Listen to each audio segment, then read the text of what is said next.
दोस्तों, RS-28 सर्मेट यह दुनिया की सबसे खतरनाक मिसाइल है। रूस की इस मिसाइल को सैटर्न के नाम से भी जाना जाता है। यह 1 सेकंड में 8 किलोमीटर का सफर तय करती है। मतलब ये कि यह मॉस्को से 7,500 किलोमीटर की दूरी सिर्फ 20 मिनट में कवर कर सकती है। मतलब जो सफर तय करने में एक बोइंग विमान को 9.5 आवर्स लगभग 9.5 घंटे लगते हैं, वो रास्ता ये मिसाइल सिर्फ 20 मिनट में ही तय कर लेती है। ये एक बार में 1000 किलो विस्फोटक भी ले जा सकती है। इसका खुद का वजन 208 टन है और यह 35 मीटर लंबी है। इस एक मिसाइल में 10 वॉरहेड्स लग सकते हैं। अगर ऐसी 10 मिसाइलें एक साथ न्यूयॉर्क शहर पर दागी जाएं, तो वो उसके आसपास के 1000 किलोमीटर के एरिया को तबाह कर सकती है और इस हमले में 50 लाख लोग मर सकते हैं। इस मिसाइल में अगर न्यूक्लियर बम लगा दिया जाए तो ये हिरोशिमा और नागासाकी पर फेंके गए बमों से 13,000 गुना ज्यादा ताकतवर होंगे। और अगर ऐसी 15 मिसाइलें दाग दी गई तो पूरे अमेरिका की सारी इंडस्ट्रीज एक झटके में बर्बाद हो सकती है। तो ये ताकत है इसी सैटर्न मिसाइल की। और सुना है अब इसी मिसाइल से रूस यूक्रेन पर हमला कर सकता है। जी हाँ, 1 जून को यूक्रेन ने ऑपरेशन स्पाइडर वेब में FPV ड्रोन के जरिए रूस के 40 से ज्यादा एयरक्राफ्ट्स तबाह कर दिए। इन हमलों में रूस को $7 बिलियन यानी 58,000 करोड़ का नुकसान हुआ है। रूस की 34% से ज्यादा एयरफोर्स कैपेबिलिटीज तबाह हो गई है। जेलेंस्की इस हमले से खुश हैं। उन्होंने बताया कि इस हमले की प्लानिंग 1.5 साल से चल रही है। उन्होंने धमकी दी है कि अगर रूस नहीं माना तो ऐसे और हमले करेंगे। लेकिन अब बारी रूस की है। ऐसा लगता है कि रूस इस हमले के बाद यूक्रेन और उसके सारे दोस्तों को बर्बाद कर देगा। उसने एक एक करके यूक्रेन के एयरबेस तबाह करने भी शुरू कर दिए हैं। इधर कुछ नाटो देश भी रूस से लड़ने की तैयारी कर रहे हैं। एक्सपर्ट्स ये बता रहे हैं कि रूस अमेरिका पर भी हमला कर सकता है। मतलब थर्ड वर्ल्ड वॉर की सारी जमीन तैयार हो चुकी है। रशिया ने अपने न्यूक्लियर वॉर हेड्स को अलर्ट मोड पे डाल दिया है और ऐसा लगता है कि दुनिया कुछ बड़ी तबाही देखने वाली है। पर सवाल यह है कि यह सारी लड़ाई शुरू क्यों हुई? आखिर क्या वजह है कि यह लड़ाई अभी भी रुक नहीं रही है? आइए आज की वीडियो में इसी मुद्दे पर खुलकर बात करते हैं। तो दोस्तों, तारीख थी 1 जून, देश था रशिया और ठिकाने थे कई। इस दिन रूस के अलग अलग शहरों पर ऐसे हमले हुए जिसने पूरी दुनिया को हिलाकर रख दिया। कुछ ही पलों में हमने कुछ ऐसा देखा जिसकी आज तक किसी ने कल्पना नहीं की थी, इमेजिन नहीं किया था।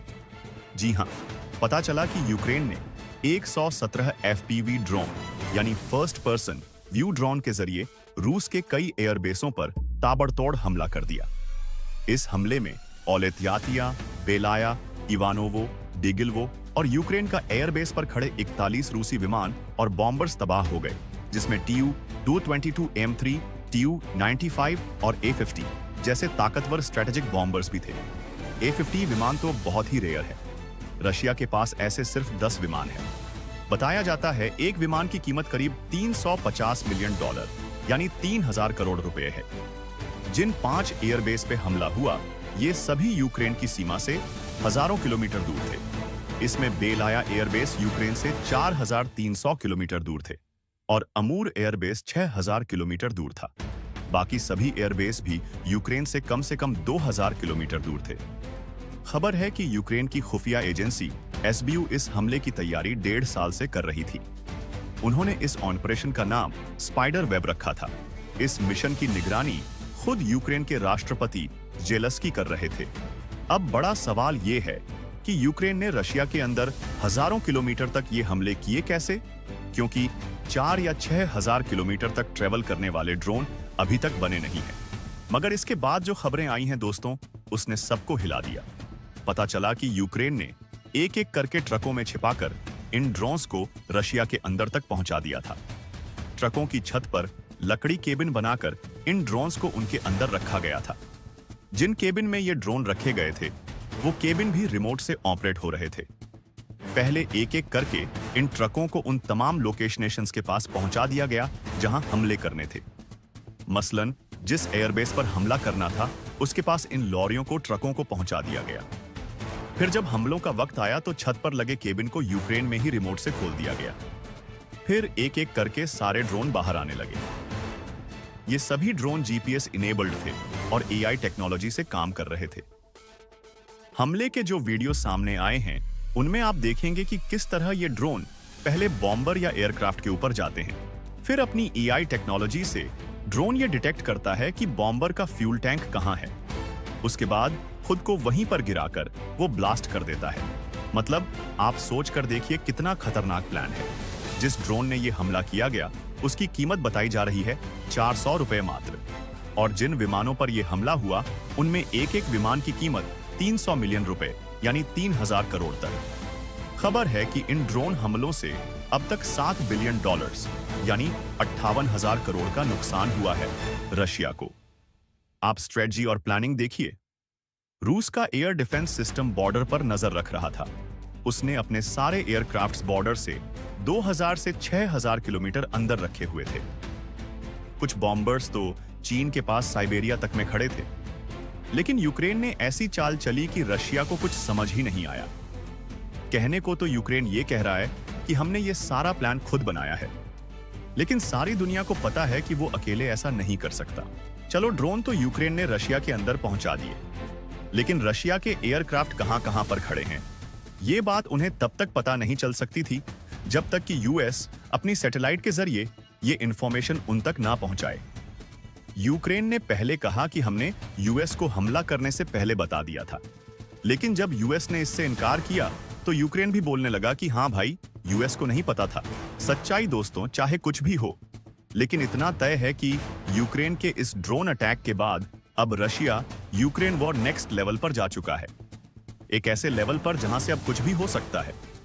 एक तरफ टर्की में रशिया और यूक्रेन के ऑफिशियल्स के बीच सेकंड राउंड की बातचीत चल रही है, पर लगता नहीं है कि उस बातचीत से कुछ निकलने वाला है। ऐसे में सवाल यह है कि आखिर दोनों देश 3 साल से लड़ क्यों रहे हैं और दोनों में बात बन क्यों नहीं रही है। आपको बता दें, रशिया और यूक्रेन के बीच 2022 से युद्ध चल रहा है। उस टाइम ये खबरें थी कि यूक्रेन नाटो का मेंबर बनना चाहता है, मगर रशिया को यह बात मंजूर नहीं थी। रशिया को लगता था कि अगर यूक्रेन नाटो का मेंबर बन गया तो इससे रशिया की सेफ्टी खतरे में पड़ेगी, क्योंकि नाटो का मेंबर बनने का मतलब था कि अगर रशिया और यूक्रेन में कोई भी कॉन्फ्लिक्ट होता है तो नाटो के सभी देश और अमेरिका इसे खुद पर हमला मानते हुए यूक्रेन की तरफ से लड़ेंगे। रशिया को हमेशा से लगता है कि यूरोप और अमेरिका तो वैसे भी उसके खिलाफ हैं, इसलिए ये देश तो वैसे भी मौका ढूंढेंगे यूक्रेन को उकसाने का। इसीलिए रशिया नहीं चाहता था कि यूक्रेन नाटो का मेंबर बने। इसके अलावा रशिया का यह कहना था कि यूक्रेन में जो डॉनबास का इलाका है वहां पर यूक्रेन लोकल लोगों के साथ ज्यादती कर रहा है। डॉनबस यूक्रेन का वो इलाका है जहां पर ज्यादातर लोग रशियन भाषा बोलते हैं। रशिया ये चाहता था कि यूक्रेन डॉन बस को एक इंडिपेंडेंट रीजन घोषित कर दे, मगर यूक्रेन इसके लिए माना नहीं। बस इसी बात पर रशिया ने फरवरी 2022 में यूक्रेन के खिलाफ एक मिलिट्री ऑपरेशन शुरू कर दिया। उस टाइम ऐसा लग रहा था कि ये लड़ाई कुछ ही दिनों में खत्म हो जाएगी।